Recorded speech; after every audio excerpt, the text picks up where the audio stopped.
to your Auction Insiders, the show where we make property simple, smart and stress-free. I'm Louise Stanway. And I'm Anthony Beeston. And today we're diving into the fast-paced world of property auctions. And if you're thinking of bidding on a home or an investment property at auction, there are some key steps that you need to take before raising that paddle or clicking that button to bid. So let's go. Let's go. So anyway, Lou, we're here for our second podcast. We are indeed. Okay, so we've made it. We did. Okay. What have you been doing, or what have we been doing? Let's just give our listeners a little bit of an insight into what we've been doing over the last couple of weeks. Well, I guess we can start with the fact that we actually had our auction for January, so our first auction of 2025, which went amazing for us, didn't it? It did go well, yeah. It went well, and obviously December wasn't the best month. Yeah, it's quite quiet. For us selling properties at auction. It's naturally quiet though. It is naturally quiet. But I think we were quite enthused, weren't we, by the number of lots we'd sold, both in auction and leading up to the auction. Yeah, and the level of interest as well. And the level of interest seems to have gone off the scale. And why do you think that might be? I don't know. Well, we talked about this, didn't we, before? And I think really for us, it was before in December when it was really quiet. I think people would probably just take a look, before things didn't really want to complete before Christmas, and then you have a glass of wine over Christmas, between Christmas and New Year, and think to yourself, what I'm going to do in 2025, and then come up with your strategy, don't you, for the year that's coming. And certainly I think for us, and from feedback and from conversations we're having when we're networking, I think that's certainly been the case for a lot of people. They've just taken time. Well, yeah, I mean, last year was a bit of a strange one, wasn't it? Because we had the election in July, wasn't it? Mm-hmm. And we had a bit of a lull, didn't we? Because obviously there was some uncertainty as to what was going to happen. And then we had the new government, but then immediately after the government came in, they announced the budget for October. So I think that quietened things down a bit. It was a massive impact. It just creates a bit of uncertainty. It was the uncertainty, and I think that was a key word really for 2024. And that impacts the market for sure. Yeah. But hopefully, people have decided 2025, new year, we are where we are for a bit, and those activity... Well, long may it continue as well, because it definitely does feel like there's a lot of activity, and there's a bit of a buzz about auctions at the moment, I feel like, it's definitely traction there, isn't it? Yeah, absolutely, yeah. So, what are we talking about today, Lou? So, today is pretty much your guide to how to prepare for an auction from a vendor's perspective and also from a buyer's perspective. So, if you are looking to go to auction, this is certainly a great podcast for you today, giving you insights as to what you need to kind of like look out for or research. Yeah. So I think it's probably a good place to start with the vendors, is it? Yeah, so obviously that vendor has already taken a decision to list the property in auction. Yeah. And we have it listed in our auction, okay? So, for example, our next auction this month is on the 26th of February. It is. And ideally, we'll have had that property listed at least 4 weeks ahead of auction dates. Yeah, it's a good lead-in time, isn't it? So, by now, we are already getting an understanding of the interest from prospective purchasers in that particular lot. Yeah. And we will have been feeding back to our vendor what interest there has been. Hopefully by now there've perhaps been some viewings. So in terms of the interest, what kind of interest can you see from prospective buyers? Well, we know, don't we? We know who's likely to bid before they bid, because we'll have had those conversations with those prospective purchasers. Yeah. So, and they come to us usually via either Rightmove or via the website. So they'll have contacted us either by telephone, or they'll have made a Rightmove or an on the market inquiry, or they'll have gone to the website and they'll have registered the details. But either way, we will know the level of interest in that property. But actually, we also know how many people have been looking at that property, because we can get those stats from the property portals. Yeah, they're really useful. Okay, so we will have been updating the vendor as to the level of interest in their lot. Yeah.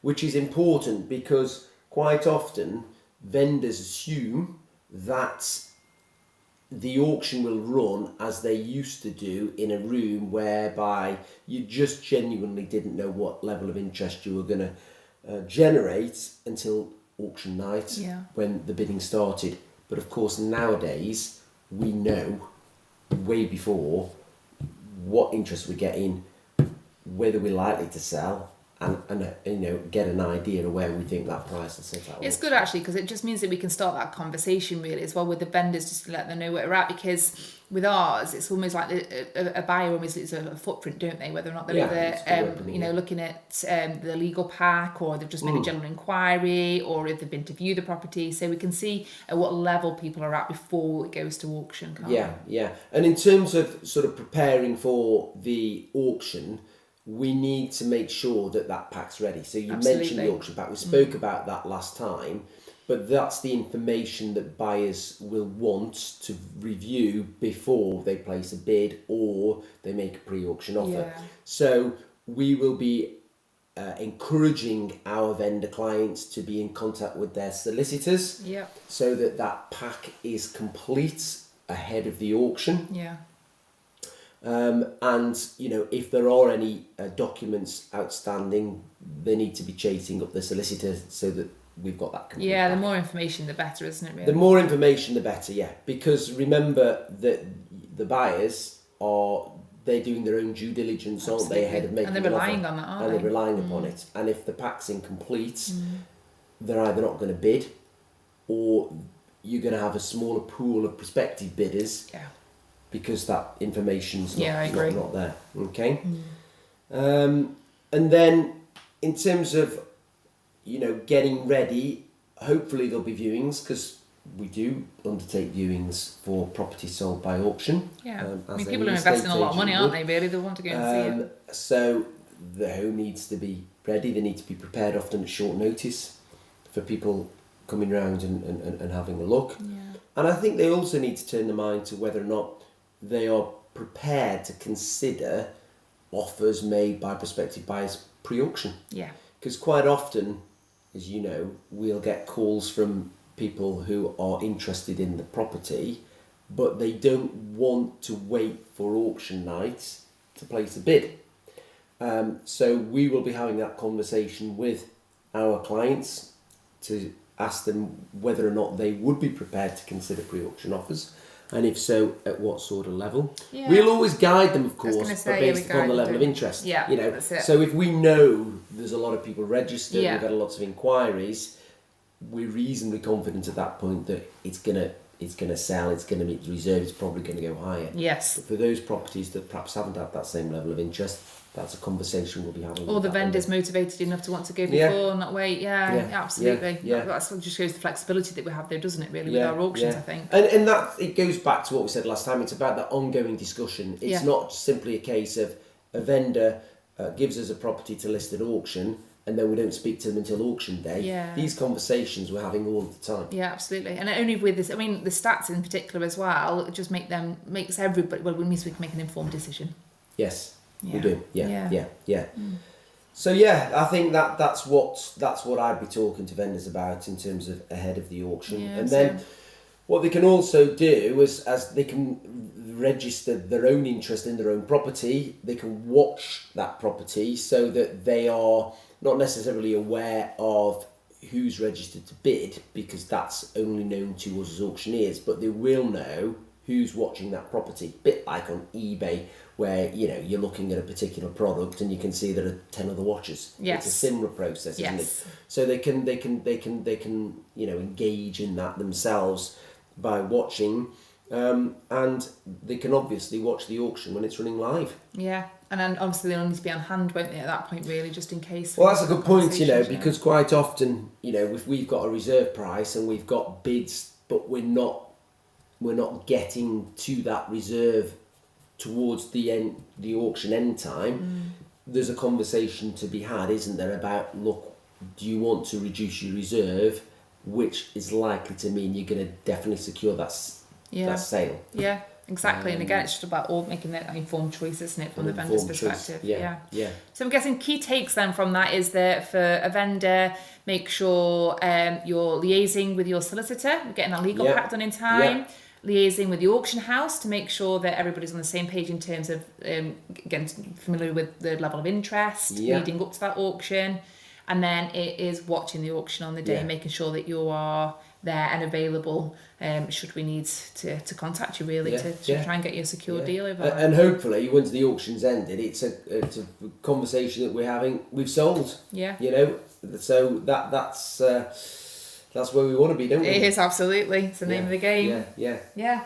Yeah, well, that's really useful, isn't it? I think for vendors, from a vendor's perspective. It is. Now, you know, obviously there'll be people hopefully listening to this who are not thinking of selling a property at auction, but are wanting to bid on a property at auction. Yeah. Okay. So what do prospective purchasers need to be doing ahead of a property auction? So it's really important for buyers, and the key word I think to take from this is to research before you go to an auction, just to make sure that what you're buying is either part of your strategy or what you're buying is actually what you're looking to get really. So I think the first thing I would always say is to research the area that you actually want to buy in. So it's looking for, you know, this is an investment property, the hotspots across the UK to know where to invest your money right now. And that can be found by, various other podcasts, listen to other people, networking with people, and there are statistics out there on various platforms that will provide you with that information at the moment in terms of growth in particular, which is obviously a key element to it, and also those rental yields if it is that you're looking for an investment property. And then I'd say that once you've found the area that you want to invest in, it's then looking either on your online platforms like Rightmove, looking directly with the auction house on their website. But what I tend to do is get the catalogue. So have a look at the auctioneer's catalogue. And for instance, if you've got a strategy in mind, today, by way of an example, like this year, I'm going to secure 3 properties, let's say, all for less than £100,000 or £150,000. What you can then do in that auction catalogue is process of elimination. Go through them all, see which ones are around your budget and below. And then work through each of those properties. So have a look at the legal packs to those, so you can have and familiarise yourself with the actual properties to make sure that they're okay to kind of go. One key thing I always look out for is whether or not it's a probate property, to see whether or not there's any relief entitlement for us if you're buying through a company. Also just making sure that the legal title's okay, you've got all the information you need there in that legal pack, and if to be on the safe side, I would recommend also that you get your solicitor just to check those legal documents for you, because it'll be a very costly exercise, wouldn't it? If something goes wrong. But you know, you and I take phone calls all the time from people who are interested in a particular lot. Yeah. Okay. Now, in my experience, quite often the person that's making that inquiry does not appreciate what's involved by buying that property at auction. Okay, so they'll say, I've seen this on Rightmove, I want to make an offer. What would you say to that individual who's perhaps not an experienced property investor?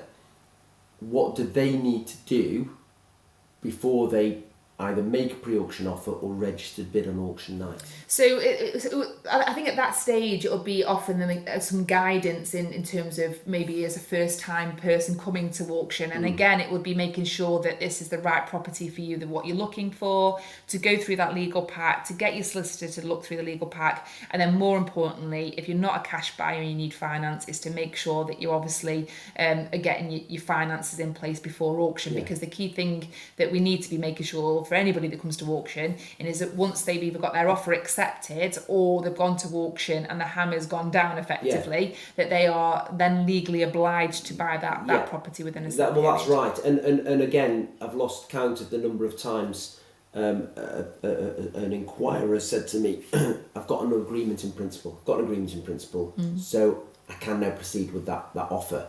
What would you say about that?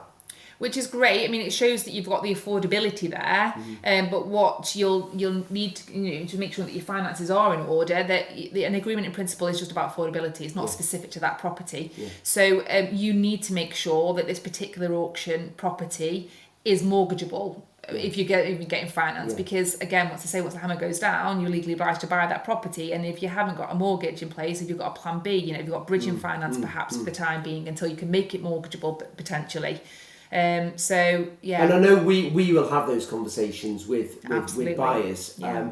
But I guess somebody who's coming to this for the first time, they don't really understand the key differences between making an offer on a property that's for sale by auction and making an offer on a property that's on the open market. Certainly I will, I'm sure you would do the same. We would make it crystal clear to that prospective buyer that once you bid, if you're the highest bidder and you've met the reserve price, effectively you're under contract, you know. You are legally obliged to complete on that purchase within 28 days of the auction. Yeah. And if you haven't got the funds available to you to complete in 28 days, well, it's going to cost you a lot of money, isn't it? Yeah, that's right. And equally, if you're going to make an offer pre-auction that's accepted by the vendor, again, Same you need terms. to make sure you're understanding the terms. Absolutely, yeah, for sure. So I know we've gone a little bit off track there, Lee, but I just think it's important for our listeners to understand that, you know, first of all, there are key differences, but actually you really do, as a buyer, if you're not an experienced auction buyer, you need to go into it with your eyes wide open. Yeah, and effectively just understand that you're front loading everything when it comes to auctions. So you're literally prepping everything to secure that deal, rather than, for instance, with private treaty, you know, you go down the lines of putting in that, you know, once something's been negotiated, it goes to your solicitors, doesn't it? And then it's, you know, it takes weeks and weeks and weeks for it to go through. But this is all front loaded. So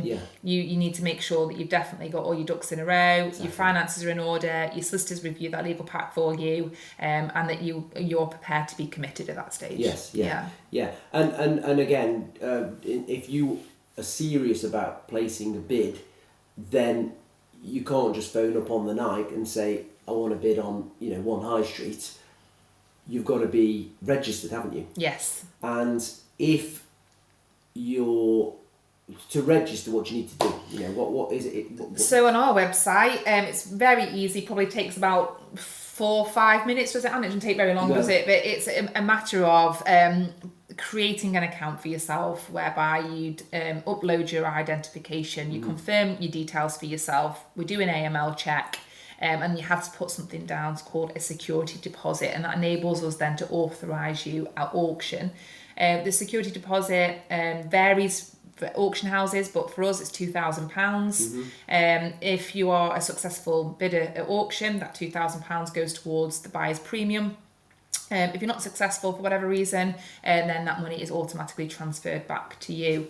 But then once you're authorised by the auction house, you're all good to go. You're registered and you're all good to go for the auction when it goes live. And are you really committed at that stage? So if you are going to bid and you are the highest bidder, subject to meeting reserve at the end of the auction, is that it? Are you legally committed to buy that It's a property? great question, and yes, you are. Yeah.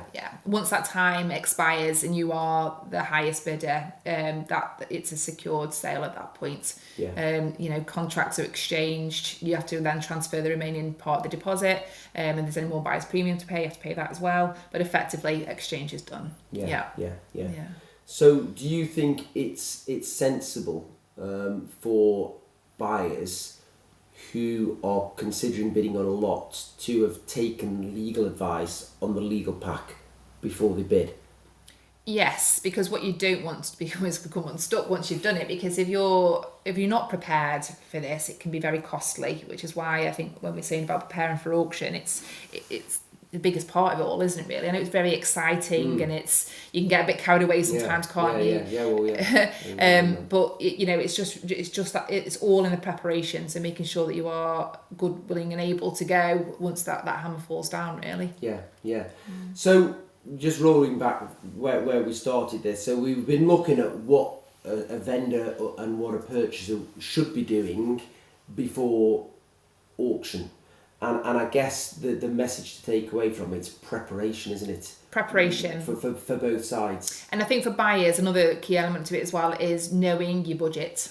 knowing Yeah. what, start out your sore thought, what you're prepared to pay for that property. So once you in your mind, you're deciding to actually go for a specific property at auction, it's doing your numbers, making sure that you kind of got a proposal for yourself ready with all of your budget, and your top margins, so you don't go above that. Like, don't get So you click set happy.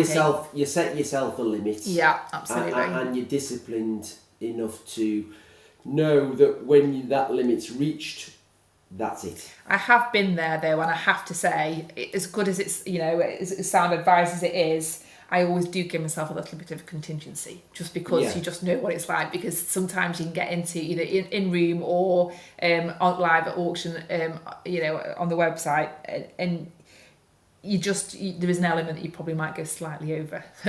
But having said that, just know your limits. You've got to make sure you can afford it at the end of the day. Yeah, absolutely. And you're not paying too much for it really as well. Yeah, well, quite, exactly, yeah. Yeah, you got to know what your budget is.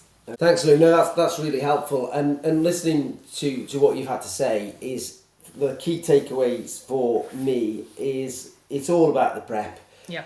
And as a buyer, you want to be understanding the market, knowing really the price point of that particular lot, getting a viewing in if that's what you want to do. Yeah. Key, obviously, I didn't mention that, Drew, but reviewing the legal pack. Yeah. And ideally asking a solicitor to do that for you.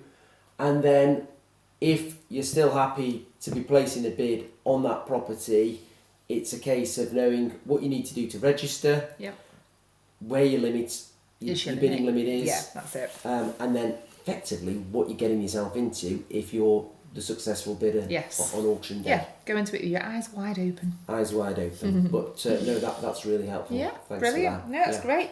Brill. So that's it then for today's episode. Remember, it's all in the prep, research, planning, and making sure that you are financially ready to go. And if you follow these steps, we're pretty sure that you can at least walk in with some confidence and then come out, hopefully, with the perfect property deal. If you've enjoyed today's episode, don't forget to subscribe and leave us a review. We always love to hear the feedback. And if you've got an auction property to share in particular, we'd also love to hear it. So feel free to leave us some comments or email us at 3shires@tcpa.co.uk. Until next time, happy bidding. Bye-bye.